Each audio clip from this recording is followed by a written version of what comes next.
ఓం సాయిరామ్. ఈ రాత్రికి బాబాగారు ఎలాంటి సందేశాన్ని తెచ్చారు అంటే, తల్లి, నాకు ఎలాంటి పూజా విధులు, పురస్కార తంతులు, విధి విధానాలు ఇవి ఏమీ అవసరం లేదమ్మా. నా బిడ్డలు ఎప్పుడూ కూడా శ్రద్ధ, సహనంతో ఉంటే చాలు. ఇవి రెండు ఎవరికైతే ఉంటాయో వాళ్ళే నా నిజమైన బిడ్డలు. వాటిని ఆచరించిన వాళ్ళకి నా పూర్తి ప్రేమను, ఆశీర్వాదాన్ని నేను ఎల్లప్పుడూ అందిస్తాను. కాబట్టి నువ్వు ఎప్పుడూ కూడా శ్రద్ధ, సబూరిని అస్సలు విడిచిపెట్టకమ్మా. ఈ రెండిటిని నీతో ఉంచుకో. నీ బాబా ఎల్లప్పుడూ నీకు తోడుగానే, నీతోనే ఉంటారు అని నువ్వు తెలుసుకోవాలమ్మా. నీ గురించి నువ్వు ఆలోచించడం మొదలు పెడితే అసలు నీ కర్తవ్యం ఏంటో నీకు తెలుస్తుంది. అలా కాకుండా తోటి వారికి, ఇతరులకు సంబంధించిన అనవసర విషయాలను కనుక నువ్వు ఆలోచించినట్లయితే నీ ప్రశాంతతను కోల్పోతావు. అన్నిటినీ మించి నేను, నా అనే స్వార్థ చింతన, అహంభావం నీకు తగ్గుముఖం పడతాయి. ఎప్పుడూ కూడా నువ్వు అహంకారాన్ని అస్సలు చూపించకు తల్లి. ప్రశాంతంగా ఉండు, మంచి మనసుతో ఉండు, నవ్వుతూ ఉండు.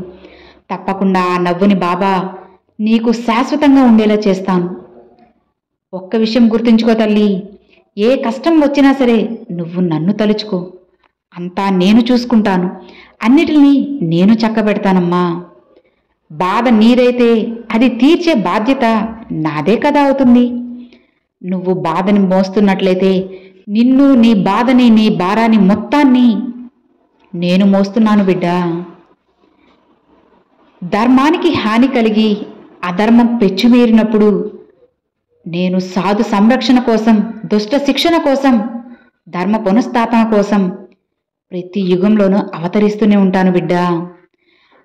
మనుషులందరూ నన్ను ఏ విధంగా అయితే ఆదరిస్తారో ఆ రూపంలోనే నేను వాళ్ళకి అనుగ్రహిస్తూ ఉంటాను.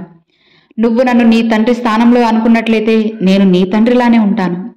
లేదా నువ్వు నన్ను ఒక రాయిలానో, విగ్రహంలానో చూస్తే నేను నీకు అలానే కనిపిస్తాను. అలా కాకుండా నీ బంధువులుగానో, స్నేహితులుగానో అనుకున్నట్లయితే నేను నీకు ఖచ్చితంగా ఆ రూపంలోనే దర్శనమిస్తాను.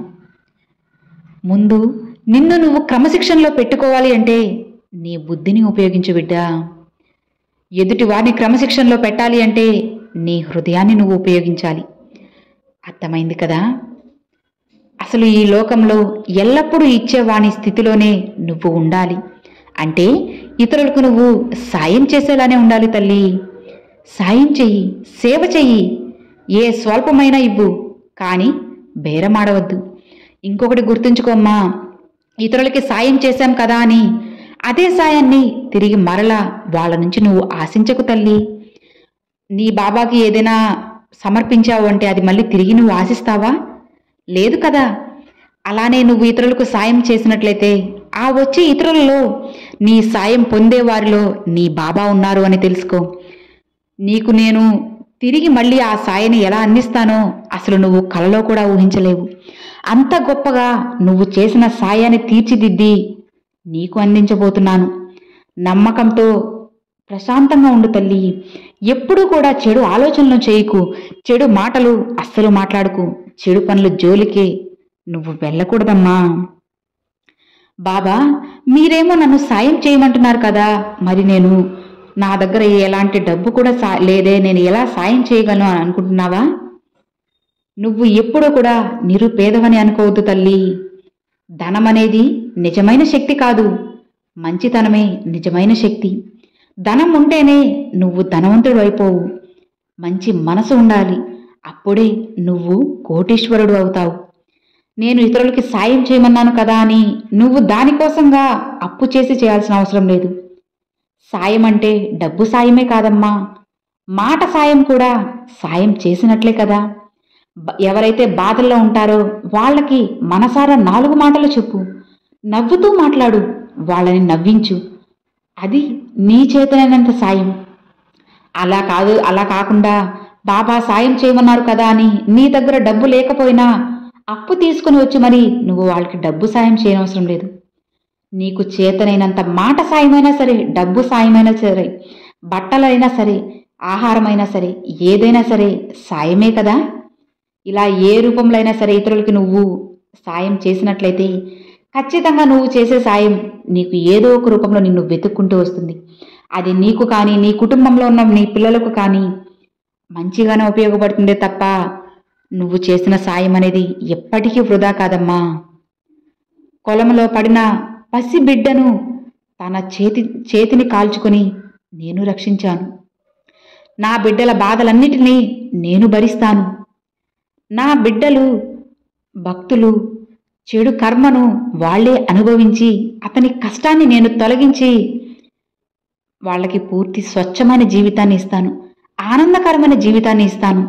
అసలు సిసలైన మార్గాన్ని, మంచి పూల దారిని నా భక్తులందరికీ నేను ఏర్పాటు చేస్తాను. కాకపోతే నా బిడ్డలు నన్ను నమ్మగాలి. అప్పుడే కదా నేను వాళ్ళకి ఏదైనా సరే సాయం చేయగలను. అందుకేనమ్మా నీకు ప్రతిరోజు చెబుతూ ఉంటాను, నమ్ము తల్లి, ఎలాంటి సమయంలో అయినా సరే నా మీద నమ్మకాన్ని కోల్పోవద్దు అని. ఈ మాటలు నువ్వు జాగ్రత్తగా గుర్తుంచుకో బిడ్డా. ఎట్టి పరిస్థితిలోనూ నీ బాబా మాటలు పెడచెవిన పెట్టకు. పెడచెవిన పెట్టావు అంటే నిన్ను నువ్వే నీ జీవితాన్ని చేతులారా నాశనం చేసుకుంటున్నట్లే. ఇప్పుడు నువ్వు అనుకోవచ్చు, బాబా నేను ఎప్పటి నుంచి మిమ్మల్ని పూజిస్తున్నాను కదా, మీరు అసలు లేరే, నా కోరికలు ఏమీ వినడం లేదే, నన్ను అసలు పట్టించుకుంటున్నారా అని నువ్వు నన్ను అడగవచ్చు. అవి అంతా నీ అపోహలు మాత్రమే తల్లి. నువ్వు ఎలా అనుకున్నా సరే నేను నిన్నే చూస్తున్నాను, నీకైన పనులే చేస్తూ ఉన్నాను. అస్సలు దిగులు పడకమ్మా. నువ్వు ఒక్కసారి నా పాదాల దగ్గర శరణు వేడావు అంటే ఇక నీ పూర్తి జీవితం నాది. నేను చెప్పినట్లుగా నేను నడిచిన దారిలోనే నువ్వు నడుస్తావు. అలా కాకుండా నేను అలా నడుస్తాను, ఇలా నడుస్తాను అంటే అది ఎలా చెప్పు? నీ జీవితాన్ని నాకు అప్పగించాక ఇక అది నా సొంతం. నా బిడ్డ కూడా నా సొంతమే. నా బిడ్డ కష్టపడుతుంటే నేను చూడగలనా తల్లి? ఇప్పుడు నీకు కొన్ని కష్టాలు, సమస్యలు రావచ్చు. అవి నిన్ను పరీక్షించడానికి, నువ్వు ఎంత సహనంతో, ఎంత నమ్మకంతో ఉన్నావు అని పరీక్షించడానికే తల్లి ఇలాంటి చిన్నవి వస్తూ ఉంటాయి. నువ్వు వాటిని తట్టుకొని ధైర్యంగా నిలబడితేనే కదా నీ బాబా ఏంటో, నీ సాయి లీలలు ఏంటో నీకు అర్థమయ్యేది. ఇక హాయిగా ప్రశాంతంగా ఉండు తల్లి. నీ సాయి మాటలు అర్థమయ్యాయి కదా, ఇక ప్రశాంతంగా నిద్రించు అని బాబాగారితో చెప్తున్నారండి. చూశారు కదండి, ఈరోజు బాబాగారు పంపించిన ఈ మంచి సందేశం మీ అందరికి నచ్చింది అని అనుకుంటున్నాను. నచ్చితే ఒక చిన్న లైక్ చేయండి, మరికొంతమంది సాయి భక్తులకు షేర్ చేయండి. ఫస్ట్గా మన ఛానల్ చూసేవాళ్ళు సబ్స్క్రైబ్ చేసి సపోర్ట్ చేయండి ఫ్రెండ్స్. ఈ రాత్రి బాబాగారు పంపించిన ఈ సందేశం చాలా మంది మనసులు మార్చింది అనుకుంటున్నాను. అలజడితో ఉన్న మనసులో అన్నిటికీ ఒక మంచిగా రిలీఫ్ దొరికింది, ప్రశాంతత దొరికింది, బాబా ఉన్నారన్న నమ్మకం కలిగింది అని చెప్పి నేను మనస్ఫూర్తిగా అయితే ఆశిస్తున్నానండి.